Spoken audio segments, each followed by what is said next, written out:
Okay, we're 6 days past inoculation, so I've pulled the lid off the bucket to see how it's doing. It's doing great. You can see the mycelium growing out from all those inoculation points.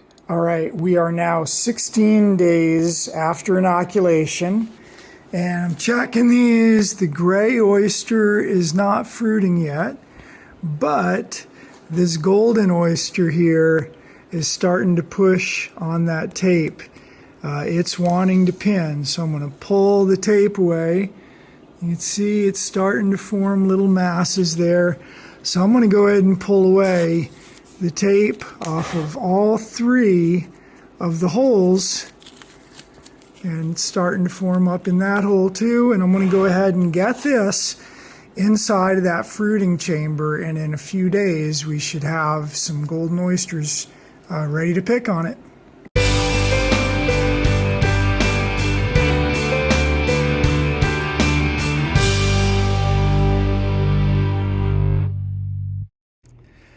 All right, today I think our golden oyster mushrooms on our straw bucket are ready to pick. If you look at them, some of the ones over on the right in the middle, they're still kind of small, but the ones on the left are opening up, flattening up, and they're starting to get a little bit pale compared to these ones that are just kind of getting going. They're starting to get a little pale and they're kind of flattening out, and I don't want to wait any longer to pick them. You're not going to gain much as far as the amount of mushrooms you get, but if you wait till they mature further, they're going to drop spores and make a mess, and they won't last as long. And golden oysters are already kind of a delicate, sort of a fragile mushroom, so we're going to go ahead and pick these. I'm going to show you what to do with that.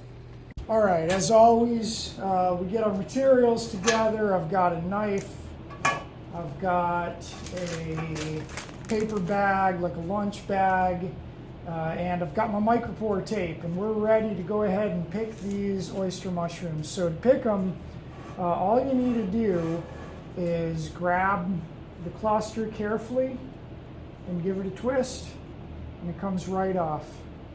And that's all we've got. Is at the base of it, there's a little bit of straw embedded in there.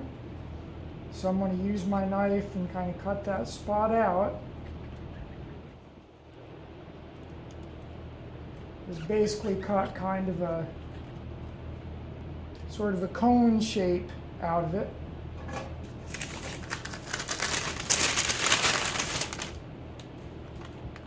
The mushrooms go right into my paper bag where I'm going to store them.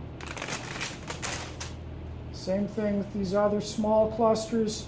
You're going to be tempted sometimes when it's like this, where you've got one cluster that's bigger and better developed and the others started slower and a little bit further behind. You're going to be tempted to say, let's just pick that one and leave the others there. But for whatever reason, when you pick one cluster, the others really stop developing. So nothing good is going to happen from waiting. You're best off just going ahead and picking it all at the same time. So I've got them in my paper bag now. This is how you want to store them. Right now, you've separated these fruits from from the rest of the body of that fungus, from the mycelium, and they don't know they're dead yet. They are still actually acting alive. They're still undergoing the normal processes of life, and the longer that we can give them fresh air so that they can continue to respire, the longer they're going to last. When you get mushrooms that are slimy, what's happening when they turn slimy is that those mushrooms have actually died and they're starting to break down. That slime is actually the mushrooms breaking down, or put another way, they're starting to rot. And you want to prevent that. So keeping it in a paper bag in the fridge, golden oyster mushrooms will keep for I'd say 4 or 5 days. You'd be crazy to not eat them today, though. They're so good fresh. And golden oysters, particularly of the different oyster varieties, are really fragile. Some other oyster varieties have thicker caps and they're a little sturdier, particularly pinks.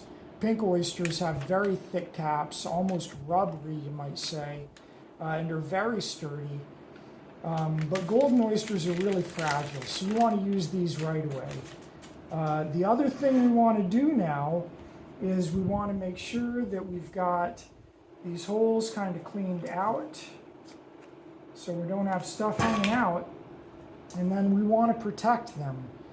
We're going to let this rest. We're going to cover it back with micropore tape, and we're going to let it rest, and in a few days it's going to fruit again. So we want to take good care of it in the meantime, make sure that we're keeping contaminants out, particularly insects. Flies and things will want to land on this and get in there. Fungus gnats would lay eggs in there if they had a chance. So we want to protect it. So our mushrooms are going to go in the fridge. This bucket is going to go back on a shelf. It doesn't need to be in the light. It doesn't need to be humidity controlled. It's just going to go sit somewhere and rest for several days, just like it was before we put it in the fruiting chamber in the first place. And again, it's going to start bulging out at these holes when it's ready to fruit again. And we'll do the same thing all over again. And we should get at least 3 fruitings out of this bucket. As far as these mushrooms go, we will post another video soon showing you some ideas of how to cook mushrooms like this, how to cook oyster mushrooms. And we'll follow up with some on lion's manes and other varieties too. But for now, we're ready to rest this. We've got through our first fruiting, and now we're looking for more.